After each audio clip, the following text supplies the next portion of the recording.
Welcome back to Adventures in Comics, and we're looking at issue 7 of 12 from the original Marvel Superheroes Secret Wars from the 80s. And last we saw, there was a mysterious figure creeping up on the heroes, and it was, we're led to believe that the Wasp has been murdered, too. Yes, she's laying in state. So, yeah, we get the new Spider-Woman.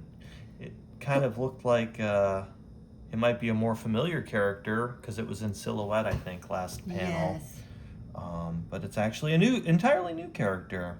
That's the weird thing about Secret Wars is they introduced Titania and Volcana. And I guess Zaji, is that the healer? Yeah. Ladies?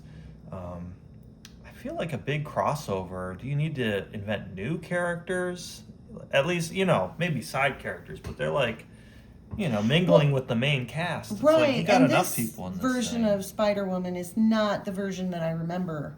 The red one. Yeah. Is that Jessica Drew that was the original Spider-Woman? I believe so.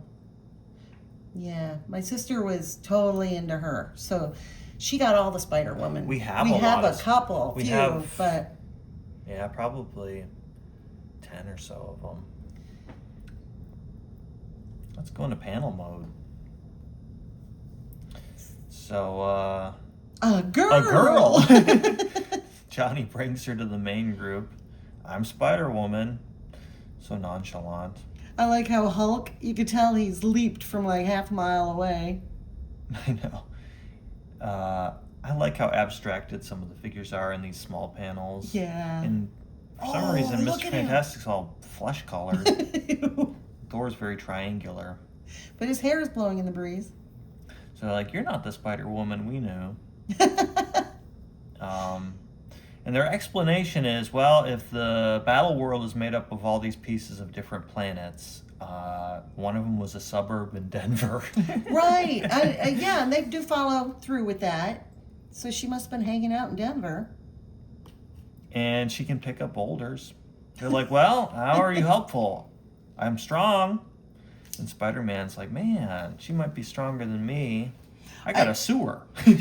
She's stealing my moves. She's stealing my whole gimmick. At this point, you got to figure he's feeling a little dumbed down because Reed had to take his blasters, his web blasters. Mm-hmm. So he's hardly a Spider-Man at all right now. He can adhere to sheer walls. And he's super fast. strong. He has spider sense, and he's super fast and such.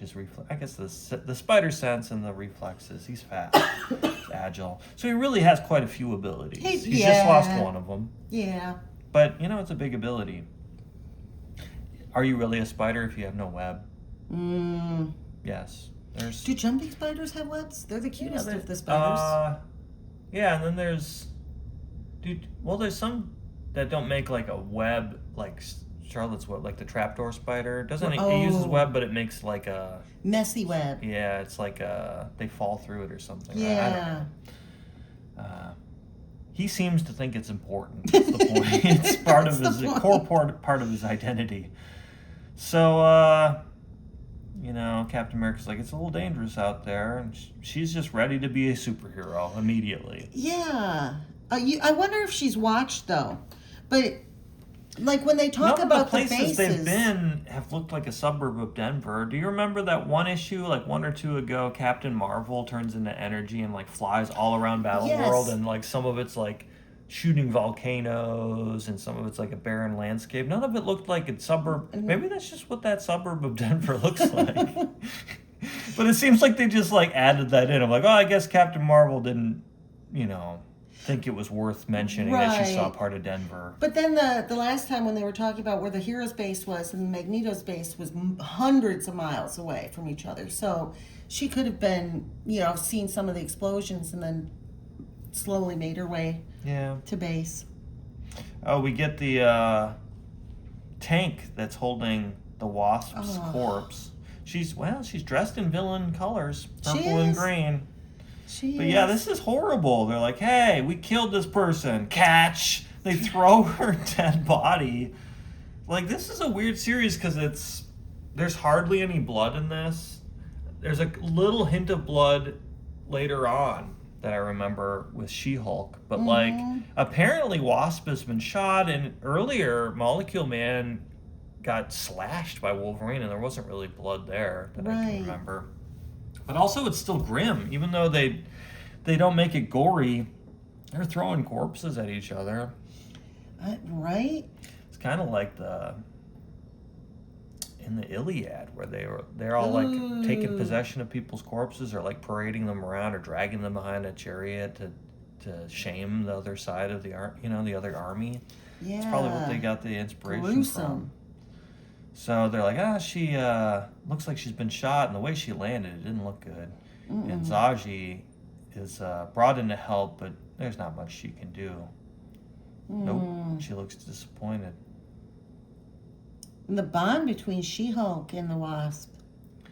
And the Hulk is like, they won't get away with this. You think he, of all people, driven completely by anger, although and She-Hulk. We find out in this series that he's got his intellect, so he's losing that rage fuel. Well, it said he's muscles. losing the intellect too. Like I think he's coming off a period where he's a smart Hulk, but that's wearing away. But he also doesn't have the berserker. Is that kind of what you're saying? He's kind of like stuck between. He's not super smart. He's not super strong, like the strongest version. Yeah. And we did hold up like the whole crust of the planet a couple. Well, that is true. A couple issues ago. I guess it was because Reed was taunting it. That gave him the extra edge. He's insecure more than he is like a berserker. He's more neurotic than ever. So Cap's trying to tell them they shouldn't get revenge because they have to keep an eye on Galactus eating the planet, because more people stand to die if the whole battle world is destroyed than one person's, vendetta or whatever over the Wasp. But we see that, She-Hulk's like, I don't have to listen to you. Meanwhile, the X-Men, who have still kind of, to me, pointlessly broken off into their own, like, C team, it does prove to be helpful. It does. But, like, I guess they're playing into the whole mutant bias, like, prejudice thing. But in this period, I feel like, maybe I just don't know my X-Men chronology enough, but I feel like the 80s, it's like they're really that much racism, like in the hero community, even like the Avengers. I would expect the larger public to be racist or whatever. I remember more in the 90s that was a big thing. In the 90s, I feel like they put the spin on it with the legacy virus, and they had like their version of like HIV or something in the mutant community to try to extend the metaphor of like a marginalized group. But in the 80s, I guess there was that man loves, or God kills, or God loves, man kills is like a 80s X-Men thing that has to do with like a bigoted preacher who wants to kill all the mutants. So, I don't know. I just would expect Captain America. They do delve into that later on in this series, but it's like, I don't know. I get it. It seems like there's enough going on with like omnipotent beings and all this stuff where it's like, I'm not convinced that the tension between the two hero groups is worth. It's not as big of a part. It doesn't add that much to the overall story. Is what I'm trying to say. And actually, power to power in comparison, it doesn't even make sense that the mutants are being looked down at because they're that much more powerful. Because there are ways to get back at Magneto, even though he can take over the iron in your blood. But not anybody is so overpowered that a regular human hero couldn't make a dent in them. Yeah. So it's like, I think, for me, it's more in their origin stories. Like Rogue, when she kissed her boyfriend and knocked him out, and it was all, mutie cooties, and that they carry that shame with them so much that it makes them very sensitive to other people's opinion of them. Well, it's the question of being born different or acquiring difference, because of all the early Marvel heroes were like accidents with radiation, or I guess Iron Man, he made a choice to just, I'm going to make a suit that of was armor. ingenuity. Yeah. He just came up with a cool invention, but Captain America was mutated in a way He with chose that it. serum. Yeah. But it would be interesting to see the characters talk about that. Like, what was it like being born with your powers, or like getting them when you're? I guess they don't manifest right away all the time. Right. But and you saw Hawkeye in the earlier issues kind of has a chip on his shoulder. Doesn't Johnny Storm also kind of have like an anti-mutant bias? Yeah. I just feel like they bit. didn't, like, if they're gonna introduce that element or tension, make more of it, or just maybe not. They don't always have to be defined by their Right. marginalization, and there's a lot about mutation, I think, inherently that's interesting without always having that dynamic. Yeah, I agree. So they're over at Magneto's pink spaghetti base, and they're reminding us that this contingent of the X-Men, this smaller group, actually took down some heavy hitters. So that Cyclops, Wolverine, Rogue, and I think is Storm with them, or she's with the other group. Anyway, we saw that they, especially Cyclops, really held his own against the Wrecking Crew. Yes, they did. And Wolverine, really, they're not supposed to kill people, but you got to give Wolverine credit for trying to kill Molecule Man, because he's appeared, I think first appearance was in Fantastic Four. They always outsmart him or something, and he's the most powerful villain of all time, but he's just kind of an idiot, so he doesn't know the extent of his powers. Right. And Wolverine realizes we don't need a half-wit with omnipotent powers walking around, so he tried to kill him. It's like, you got to give it to Wolverine. In this case, we don't need some child-minded that can villain. pick up a mountain and drop it on you. Yeah, or just change things at the molecular level. You could just basically do whatever you want if you... Oh, yeah. So the Wrecking Crew, speak of the devil, they're saying, how's the wimp? Because Molecule Man is bleeding out, I guess. Slashed. Dorman Man is such an egghead. Yeah, he is. And Titania is like, I don't know what Volcana sees in this guy, but she's always had a thing for twerps. Volcana's watching on the video. What were you going to say about Titania? She's a lot to deal with. She proves to be one of the more menacing villains out of the Wrecking Crew. She gives the heroes the most trouble with her strength. Yeah. And I guess she has an inferiority complex. She talks about how she used to be the one getting her face pushed into the mud or whatever. She says that later on. So Volcana sees, that Molecule Man is going to die, so she goes up to Enchantress, who's one of the most amusing villains in this group, because she doesn't cooperate hardly. She doesn't really fight. Care. She doesn't seem to... She just gets drunk. Yes. And watches, and she's like, why should I even help you? She's like, well, I'd do anything. And she's like, well, okay, I guess if you're going to... I'm going to call you up on that bluff eventually. You're going to regret it. So she does use her magic to transport... Volcana to be with Owen, the Molecule Man, without also mentioning that they really make a lot of it takes much energy to transport a body as bloated as yours. Yes. It's like her build doesn't look that different than yours. No. But they really make a lot of fat jokes. They did that in a previous issue. Yes. And I actually Googled, I was like, why does everybody call Volcana fat in Secret Wars? Because I wanted to see what other people were saying. And if you look at more contemporary drawings of the Volcana character, they make her more plump. Oh, really? And the summary was like, she is portrayed with a Zaftig. And I was like, I hadn't read that word in a long time. It's like an art term, I think, or a fashion term, like a more curvaceous figure or whatever. But in this series, they really use it to taunt her. And it's like, they're not drawn that differently. Not at all. It's just a weird thing where, I guess that's what makes them villains, is they find reasons to even pick on each other. They're bullies. That's why they ultimately fail. They can't work together. So they're all surprised at Volcana's appearance. Shut up, Skeeter. And then Titania's like, don't call me that, Titania, from now on. Doc Ock is piloting and realizes that the X-Men are going to intercept them. So they're going to try to take them prisoner before they can get back to Doom Base. So all the villains exit the crashed vehicle, and Volcana's like, he's not bleeding anymore, but it doesn't look great.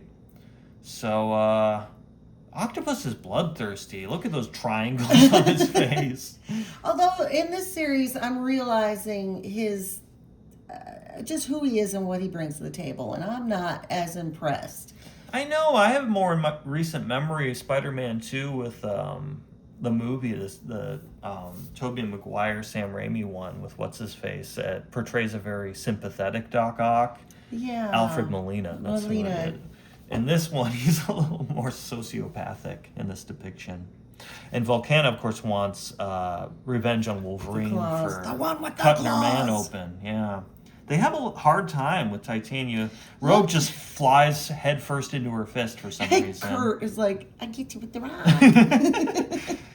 And Absorbing Man proves to be somewhat troublesome to Magneto. I guess Magneto just dodges, but you think, Magneto I wouldn't feel like you would have too hard of a time. Just get out of range of Absorbing Man by flying. Or fling his ball somewhere, because he's got to go with it. Right. I guess he became maybe a non-ferrous Yeah. I guess material. I don't know. he'd learn, yeah. You don't think Absorbing Man would be smart enough to do that. Volcana's trying to get Storm. That's one thing I like about this series is the interesting pairings of heroes and villains that you normally don't see together. Like Doc Ock and Storm, or Doc Ock and Thor a little later on, you'll Ooh, see. He did gets get Storm. Yeah, got her by the arm. Whoa. Come here. Absorbing Man and Wolverine, that's a duo I don't think you see often. And I didn't expect this. He just slices his arm. This is out of my way. Magneto was having kind of some trouble with Absorbing Man, but Wolverine's just like, whoop, and keeps running. He doesn't even stop. Wow. Cuts his arm. Look at his face. Clean off. You little slime. And it couldn't have happened to a better character because they don't have to draw blood because he's made of rock right now. Wow. Volcana's going after Wolverine. Gets blasted by Cyclops. And, ooh, he did get hit, though. Yeah, he gets a little burnt. This is, I think, before the modern period where Wolverine can regenerate from, like, one cell of his body or whatever. Yeah, it's not quite as quick. They talk about his regenerative powers, but... here's a great duo. Yes. Magneto versus Doc Ock. What's Doc Ock really going to do in this situation? His one ability is used against him. Wow. Ooh, good. She got her finally. I like this dialogue. Y'all are stronger than I am, but I've got all these charming warrior skills. That's not sneaky. That's smart fighting. She's got charming warrior skills. I don't know what makes him charming. Wow. Didn't you say your Aunt Sally liked Rogue a lot? Mm-hmm. She throws the big stalactite-looking thing at her. Poor Doc Ock's running away. He's all tied up in his arms. They're all kind of running. I know, poor Absorbing Man. They look pretty pathetic now. But Volcana proves to be pretty powerful. Whoa. They have to make a makeshift, they create this makeshift barrier to hide behind, and as the villains try to escape. Wolverine's down for the count still, as is Nightcrawler. Goodness. Meanwhile, on the solar system-sized space station or what have you, they call it the home world of Galactus, but it's it's more of an infinity sign than what I think of worlds as planets. Yeah. Whatever. I guess if it's the size of a solar system. But the weird thing about it is when earlier they showed him working on it. It's like, how does he walk around in there? Because this looks like Doom is kind of like it's made for a humanoid size. Yeah. So, I think Galactus can change his size, and Okay. I think in some issues I've read they justify it with his power level, like if he's eaten recently versus if he hasn't eaten in a while, his form. But also in some depictions, I think they say that he takes the shape of something of your species. So he looks humanoid to us because he looks like a guy in a giant purple suit because, if he went to a Skrull planet, he would look like a giant Skrull in a purple suit or something, I guess. Or a Brood or a Kree. Yeah. Any of the Marvel aliens, I guess, the Shi'ar. You just have that weird haircut that they all have. And of course, Doom is walking around. I understand all of this. And they have like humanoid-sized view screens and interfaces. Controls, right? Like, yeah. Maybe he goes down to regular size. I like a lot of these drawings of Doom. And Doom is such an interesting character in this series because he's the only villain they really explore, like, he's making things happen. If you think about, like, they say the hero of a story is different than the protagonist. Don't equate, like, their morality or because he's making the plot go forward through his choices, through all his little machinations, whereas the heroes are reacting and trying to defeat him. Maybe I'm getting the terms mixed up, but you know what I mean? It's like, I know that the villain usually creates a conflict, but for Doom, it's different. It's not that he's like circumventing the Beyonder's main plot.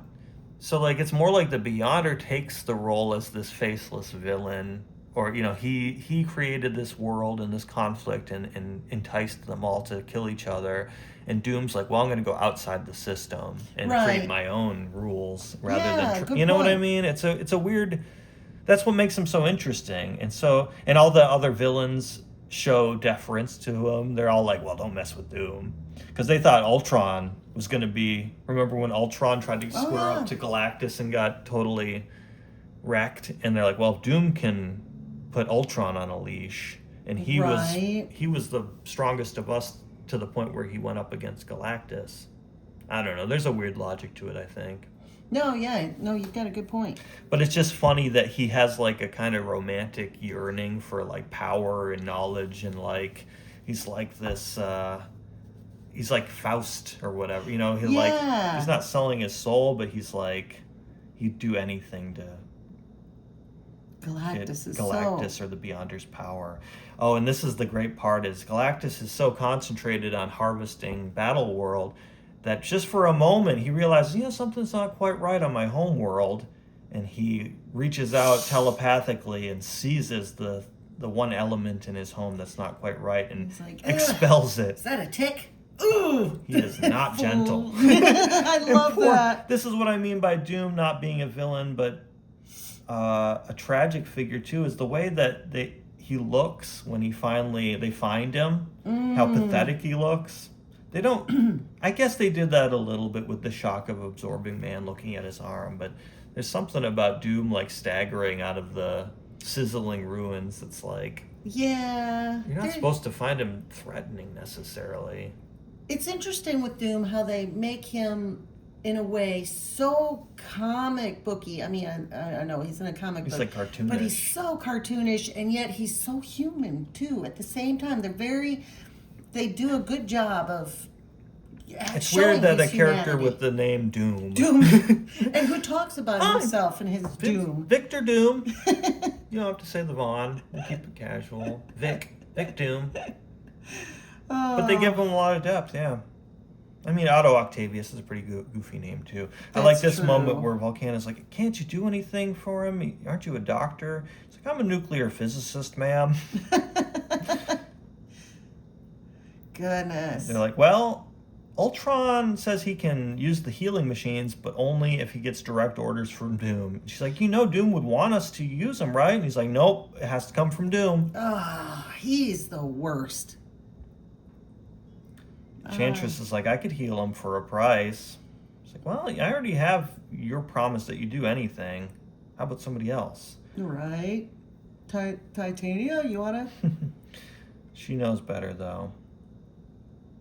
And this is an interesting moment. Absorbing Man, who, I guess they're making him somewhat sympathetic because he's wounded and you're wondering if he's going to be able to overcome it. But he's hard to root for.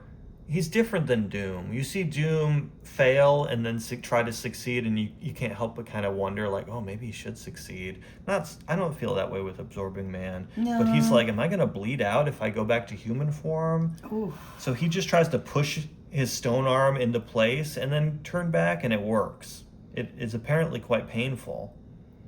And he's going to puke. But good thing it was lined up just perfectly. If he had it just like a few degrees off center, that would have been gnarly. Ooh, backwards. They're all trying to subdue the lizard. For some reason, they imply that Doom wanted him, or wanted them to track him down. But the Lizard's freaking out because he had made friends with Wasp, and they killed the Wasp. He's also a sympathetic character. I don't know. I can find sympathy for him. Yeah, the Lizard is tragic as well. I mean, a lot of the villains are tragic. Dr. Octopus didn't want to be Dr. Octopus. He got fused to that thing in a freak accident. It's just how he responded to the freak accident. That's really the moral of Marvel, is how do you respond to a freak accident? Because one is coming. Well, are you going to get hit by a truck and get chemicals? Right, but that's Are you going to get irradiated when you go to space? The only thing that you can control is your reaction to whatever is going on in your life. That's the only thing you have control over. You could use those arms for good. I use my arms for good. They say Thor can't break out of the cages on Doom Base. Really? Yeah, that's their reckoning. Who knows if they're right? Because Thor they breaks haven't through the caught him. wall later on. So. Right. So they're like, you guys go ahead. I'll eat something later. I'm beat. And while Bulldozer's going to his bed, he spies a big hole in the wall, and She-Hulk, she's come for her revenge. She's like, well, bring it. She's like, yeah, right. Wow. Ooh. And She-Hulk really holds her own here until Titania notices. Titania. They really set up Titania to be like a really physically strong character. Yeah, their answer to the She-Hulk. Because she squares off against some pretty famously, Rogue is no slouch. And now Right. She-Hulk, Doom's muscle woman. Titania goes in for the flying kick, gets kicked. Very 80s look. Yeah. Long socks there. Her leg warmers. Yeah. You can That's lick more the of like floor 70s. for that. She's like in a glam metal band or something. Right. It's like two versions of 80s fashion diametrically opposed. She-Hulk's a maniac. Mm-hmm. And this is where we get to see how bloodthirsty Doc Ock is. So She-Hulk slowly starts losing the battle against Titania, even though she was really putting the hurt on the Wrecking Crew. But now Absorbing Man, Doc Ock are in the fray. It's not looking good for her. Meanwhile, Enchantress is just chilling, thinking about Thor and how, she wants him to be evil. She needs like a good king to be evil with, and I don't really know why they included her in this story. It's kind of weird. I guess Thor needed some representation. Why not Loki? I don't know what was going on with Loki in this continuity, but they explicitly say that during continuity in the main Marvel universe, Doom was thought to have been dead, and they must have resurrected him for this story. Okay. But Doom has died several times apparently and come back. And it should go without saying for any comic character, I suppose. But Enchantress is a weird pick. She is a weird pick. But I don't remember as a kid reading that much about Loki with Thor as the modern MCU universe. Yeah. Well, another thing is like they have to balance. The Wrecking Crew's good because they don't have machinations really. They're just like thugs. Yeah. And you can't have too many characters that are the schemers. Enchantress is kind of a schemer the way Doom is, the way that Magneto is. They have like grand designs about things. And the more of those you have, it makes it complicated because they're going to conflict. Right. That's why I think they wrote Kang out. They had him killed. Yeah. Because he's a big schemer too. Right, that's a good point. It's a weird thing to see from Doc Ock. He's traditionally a schemer, but he's kind of taken flunky position.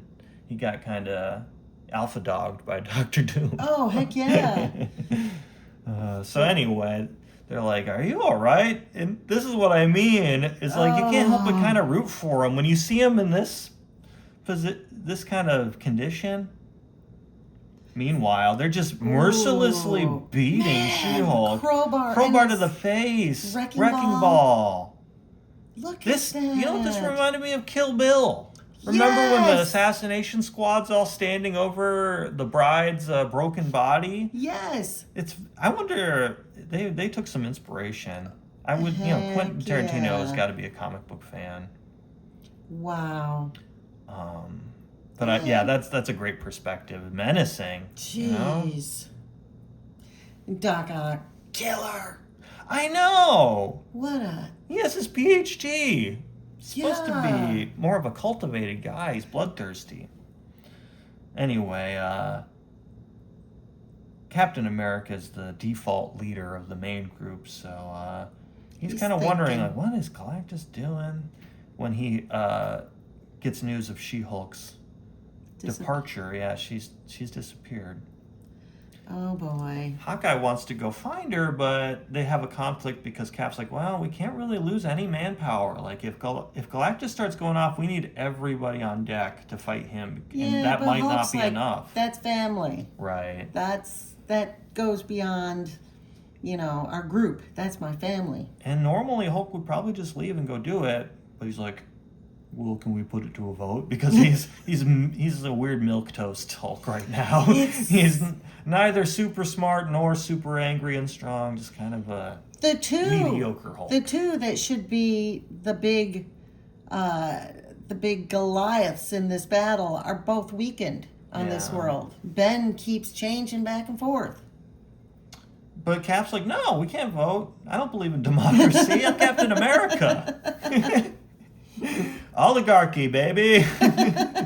No, he's like, well, we can't be thinking that way. We can't. It's just not, for operational security, it's just not something we can vote on. I'm the leader. I have to have final say on this. Meanwhile, I don't like this plot. This is boring. So there's like a love triangle between Human Torch and Colossus. Human Torch's not even really aware of it, nor is Zodji. It's all in Colossus's mind because that's kind of the way they write him. He's like He's like kind of a doofus in a way. yearning teenage boy. Yeah. Angsty kind of. Yeah. And Zodji is all wiped out from healing people. She didn't have much luck with the Wasp, but that took a lot out of her. When Cap gets the message telepathically that Professor X can cover Galactus and allow them to Go get depart, they didn't really explain how Professor X knew that they needed to leave. Maybe he was casually browsing their minds and got himself up to speed. So he's like, hey, everything's changed. I'll explain later, but actually we can leave. And they're like, is he a great leader, or did he just totally go back on his own decision? Like, if Cap was acting like that, I'd be like, is he some iconic leader of That's a weird drawing soldiers? of Ben. It looks like he's The way his hand is... coming down on Hawkeye's head. Yeah, the depth between the head and then behind him flying, it's a little messed up. It's because there's no background, I think. The white background makes it look more two-dimensional. But they're going. Let's get those butchers. So, will we get satisfaction? You got to stay tuned for the next one. And one with a very iconic cover, issue 8, where we see the first appearance of the black-suited Spider-Man, the alien symbiote that becomes Venom someday. So if you like this, comment and subscribe. We'd love to hear what you think. And if you remember reading Secret Wars, or if this is your first time, and we'll see you in the next one. Thank you.